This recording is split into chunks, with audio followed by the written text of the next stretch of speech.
Welcome to this week's episode of Reading the Gospels Through Hebrew Eyes. Luke chapter 10 contains what we referred to today as the parable of the Good Samaritan.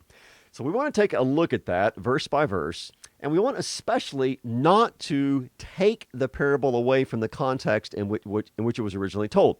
One of the mistakes that's often made in a moralizing treatment of this parable is to extract it from the dialogue in which it occurs. So Jesus is talking with the teacher of the law. They have a back and forth, and then Jesus tells the parable, and then the conversation continues. So to look at the parable outside of that context is to misunderstand it. So we need to look at its entire context.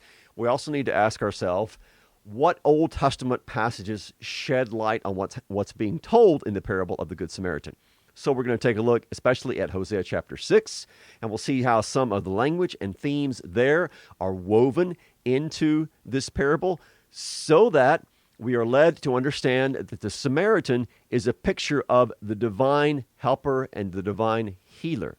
We're also going to take a look at some Greek words along the way that help to identify that Samaritan figure, the despised and rejected figure, as a Christological figure.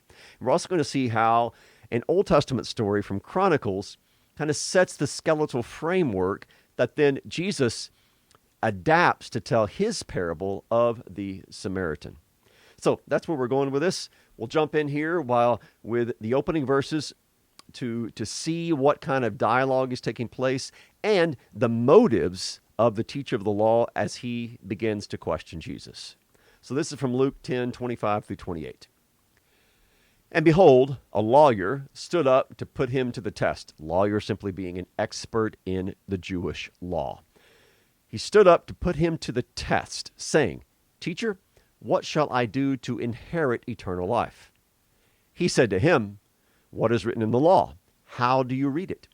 And he answered, "You shall love the Lord your God with all your heart, and with all your soul, and with all your strength, and with all your mind, and your neighbor as yourself." And he said to him, "You have answered correctly. Do this, and you will live." So notice, first of all, we are told right up front the motives of this lawyer, and we're going to hear about a second motive in just a second. He stood up not to inquire simply for the sake of information, but he was testing him to see what he would say. Jesus responds by basically saying, "Well, you're an expert in the Bible. What does the Bible say?" And the man responds correctly by highlighting the horizontal and vertical commands with regard to love. So from Deuteronomy 6, you shall love the Lord your God with all your heart, with all your soul, with all your strength, with all your mind. It's a bit of an addition there from the Greek translation of the Old Testament, that with all your mind part. But basically, it's the content of the Shema. Shema Yisrael. Hear, O Israel, the Lord our God, the Lord is one, and you shall love the Lord your God. That's the vertical dimension. The horizontal dimension comes from Leviticus chapter 19, which we'll take a look at more closely in just a second. That's where we have the language of love your neighbor as yourself. It's really the perfect summary of what is required of people. Love God, love neighbor. Vertical, horizontal. So that's the way we start out. And so far, so good. He's asking a law question. What shall I do to inherit eternal life? Jesus gives him a law answer. You ask a law question from Jesus, you get a law answer. He wants to know basically what he's supposed to do. What can I do to ensure my eternal future? So his focus, notice, is upon himself. He's not seeking grace. He's not seeking mercy. He's seeking something he can do in order to acquire this everlasting life. That's why Jesus responds the way that he does. What does the Bible say? Oh, that's what the Bible says? Fine. Do that. And you've got it made. That's all you have to do. Keep that commandment perfectly, and you will have eternal life. All right? So that's the way this begins. You get a feel for where the lawyer's coming from. You get a feel for where Jesus is coming from. Now, what does a man ask next? That takes us to the 29th verse. But he, desiring to justify himself, said to Jesus, "And who is my neighbor?" Notice, desiring to justify himself, he asked this next question. So he's wanting to make sure that he knows the parameters in which he is supposed to be doing these works of love. So who exactly is my neighbor. First, he wants to test Jesus. Now he wants to justify himself. Notice how it's still all about him. What must I do? Now, how far must I go? Where exactly is the border of where neighbor ends and non-neighbor begins? Now, why is this even a question? To most of us today, when we think about, as Christians, we think about our neighbors, well, that means just anybody, right? Everybody's a neighbor. Well, there's a bit of ambiguity in Leviticus 19, which we'll take a look at momentarily, where it was debated as to exactly who qualified as a neighbor. So on your screen, I apologize for how small it was, but I wanted you to kind of get a visual of how these two verses are separated in the biblical text. So Leviticus 19:18 says, "You shall not take vengeance or bear a grudge against," notice, "the sons of your own people." So this is talking about the Israelites. "But you shall love your neighbor as yourself." Now, contextually in that verse, it's suggestive that neighbor there would refer to your fellow Israelites, because that's the nearest referent there. The sons of your own people. "But you shall love your neighbor as yourself." So the parallelism there would suggest that neighbor equals sons of your own people. And then we have a few verses intervening, but look at the bottom of the page. So this is Leviticus 19:33. "When a stranger sojourns with you in your land, you shall do him no wrong. You shall treat the stranger who sojourns with you as the native among you." Treat him the same. "And you shall love him as yourself, for you were strangers in the land of Egypt. I am the Lord your God."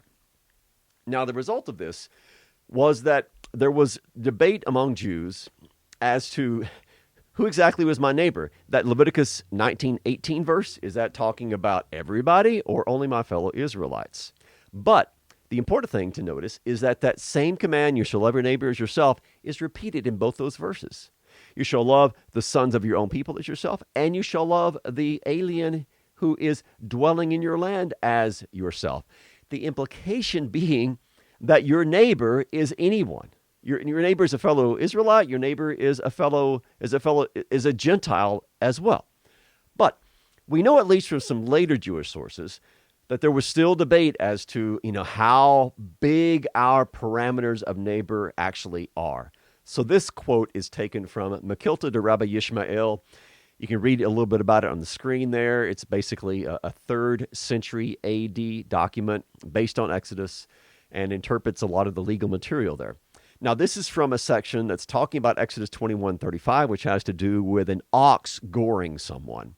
And the discussion is about his neighbor, which is one of the words that occurs in Exodus 21:35.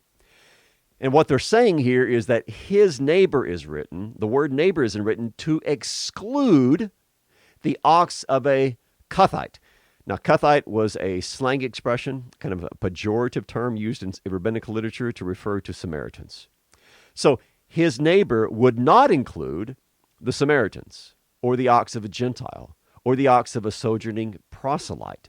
So what they're doing by delineating who the neighbor is saying, well, that's not going to be a Samaritan, it's not going to be a Gentile, and it's not even going to be a sojourning proselyte.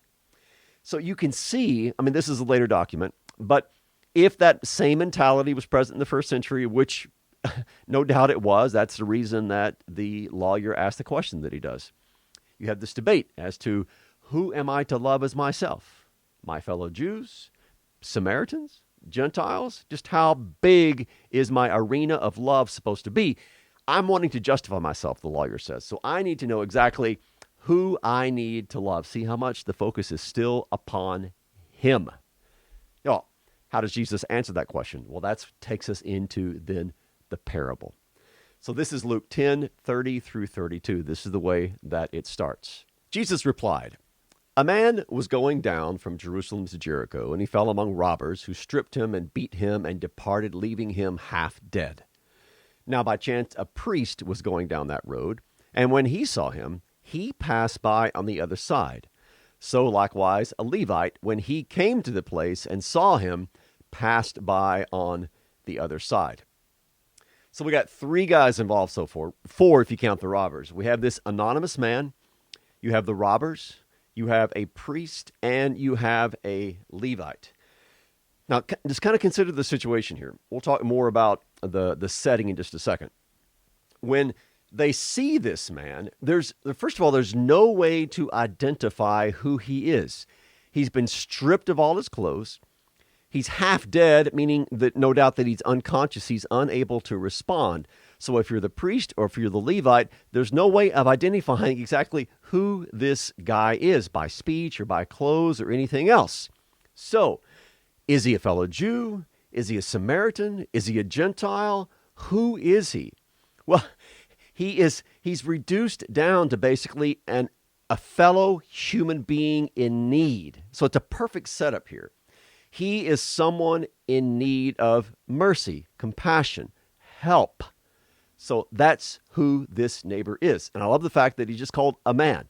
He's just a man. Doesn't belong to any particular tribe, any particular group, any particular religion. All he is a fellow human being in need. And we have two different people that come to him, which we will get to in just a second. Let's first of all get a visual for what it's like to either go down from Jerusalem to Jericho or up from Jericho to Jerusalem. You can see on the screen that there's a huge change in elevation, about over 3,000 feet in elevation change. And the trek up or down, whichever way you're going, is about 17 miles. I did not do it on foot. I was in a bus back in February when we drove from Jericho all the way up to Jerusalem, and you are just going uphill, winding back and forth the entire way. So, first of all, let's talk about the priest. So, the priest comes up on him. Probably the priest would have been horseback. Priests were part of kind of the upper echelon of society, and chances are he would have been mounted and not walking on foot. He's coming down from Jerusalem to Jericho. We know from historical sources there were a lot of priests who lived in Jericho. Most priests did not live in Jerusalem. They lived in other places. And when their tour of duty, as it were, when their time for responsible service came up at the temple, they would then travel to Jerusalem. They would stay there. They would do their duties. They would go home. So he's probably been in Jerusalem doing his term of service at the temple, and now he's going home to his family in Jericho. Why is that important? It's important because as he's going along, he sees the man, and he says to himself, this is my speculation, but I think this is probably accurate based upon what we know of biblical law. He says to himself, I just finished my term of service. I've been away from my family. I'm going home, and maybe he has supplies with him. Maybe he has provisions that he's taking home. And the thing is, if this guy is dead, and it's hard to tell because he's half dead, he's no doubt covered in blood, he's been bruised, he's been stripped, he's naked. If he's dead and the priest comes into contact with him, then the priest is going to become ritually unclean. And then that means he's going to have to go back to Jerusalem. He's going to have to undergo a series of cleansing. It's going to take time. It's going to take expense. And so what should he do? Well, he decides that he's going to lean in the direction of ritual purity. And so he stays away from the man, bypasses him, and goes on his way to his family. The Levite is behind the priest. There's a pretty good chance the Levite actually saw the priest do this. There's some spots on that road where you can see quite a distance in the future. So if he did, he sees the priest passing by. Now, when the Levite comes up there, he at least gets a little bit closer than the priest does. The impression is given that the priest just goes up on the other side. But the Levite comes up and he sees the man. But he follows the example of the priest. He follows the example of this one who is of higher rank than him. And he also passes by the man and does not stop him. Now, one of the things that is important to keep in mind is that Jesus chose the priest and the Levite in order to demonstrate that what they were doing is sort of it's the kind of sin that only a religious person would commit. My friend Daniel Emery Price and I were talking about this just this morning. So that you have a priest, you have a Levite. You just don't have two Israelites. You have a priest, you have a Levite, two people who are invested vocationally in the ritual life of the temple. And so the sin that they commit is preferring to remain ritually pure over risking that ritual purity, risking that external righteousness to help a fellow human being in need. And so it's a particularly religious kind of sin that they commit. They choose ritual purity over the practice of mercy and compassion. And in so doing, commit this act of omission, not giving help to the one who is in need. So you have the priest, you have the Levite. Now, if you're listening to this story and you're a first century Jew, you're listening to Jesus tell it, the party that you're expecting to come next, the third in line, is not going to be who Jesus introduces. We know that from some other literature, biblical literature like First Chronicles and Second Chronicles and Ezra and Nehemiah, all over the place, as you can see the quotes there on your screen, that the trilogy of priests, Levites, and people were very common in all these post-exilic texts. So, if you're listening to this and you've just heard about a priest, then you heard about a Levite, you're expecting Jesus to now introduce the third person as just kind of a regular Israelite, a regular Jew who happens along. So, when Jesus proceeds with this parable, there's a moment of shock because he doesn't say, and then a fellow Jew came down that same road. Instead, he says this. This is from 33 through 35. But a Samaritan, and in Greek, Samaritan is fronted to the very beginning of the sentence to accent it, as is reflected in most English translations. But a Samaritan, as he journeyed, came to where he was, and when he saw him, he had compassion. We'll look at that Greek word in just a second. He went to him and bound up his wounds, pouring on oil and wine.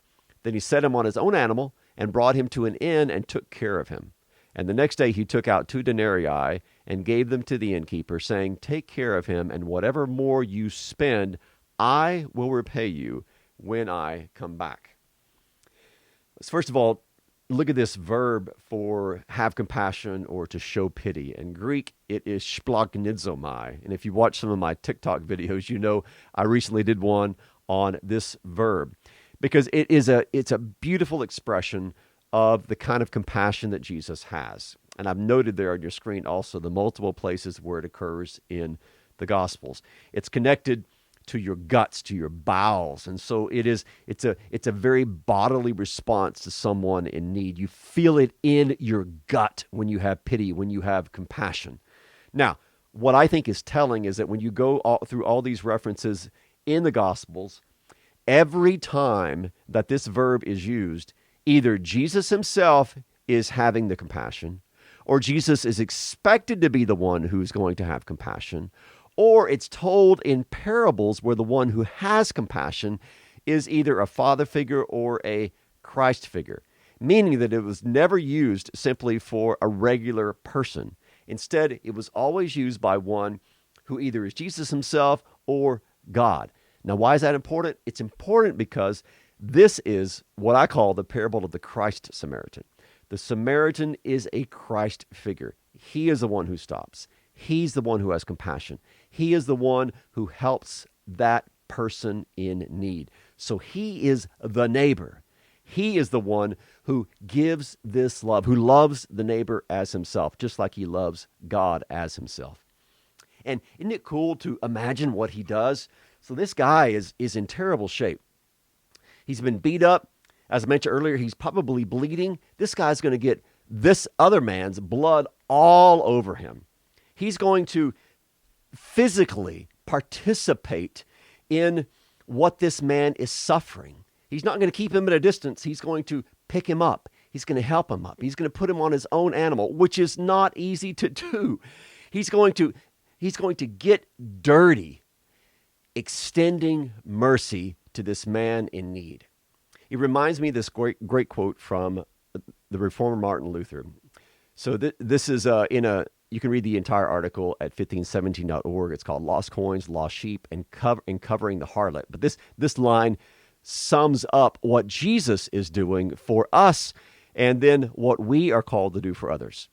So Luther says, a truly Christian work is it that we descend and get mixed up in the mire of the sinner, taking his sin upon ourselves and floundering out of it with him, not acting otherwise than as if his sin were our own.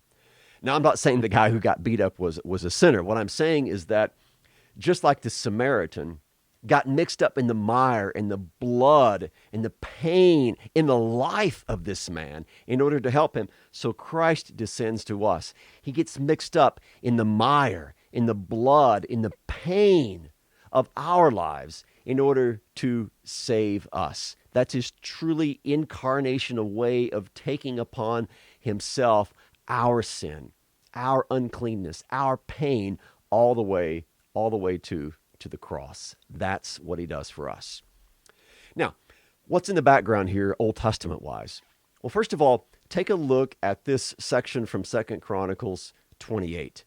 This is a story in a much longer narrative. I'll just kind of summarize it for you here. And I think this may have been the kind of the inspiration, we might say, behind Jesus' telling of this parable. So it talks about how some men from the northern kingdom, so the Israelites, the capital city of which was Samaria, they took captive 200,000 of their relatives, women, sons, and daughters, a lot of spoil, and they brought them to Samaria. So these are people from the northern kingdom who have taken captive their own people in the south, and they're bringing them to Samaria. But they're stopped by a prophet, and then as you go on and read the story, you hear about what they did. Certain men, they took these captives, and they clothed everybody who was naked among them. They clothed them, they gave them sandals, they provided them with food and drink, they anointed them, they carried all the feeble among them on donkeys, and they brought them to their own kinsfolk at where? Jericho, the city of palm trees. And then they returned to Samaria. So these are people from the northern kingdom, which is what Samaria eventually became. They're extending mercy to the people in the south. Even they're clothing them, they're taking care of the weak, they're putting them on their own mounts, and they're bringing them to Jericho. So the basic contours of that account is matched by what happens in the parable of the Good Samaritan. Then also, there are a bunch of phrases, and I have them highlighted in red, from Hosea chapter 6, which matches what is happening in this parable. We have, I won't go through them all, but there's language of being torn, but he will bind us up. He's going to revive us, raise us up, that we may live before him.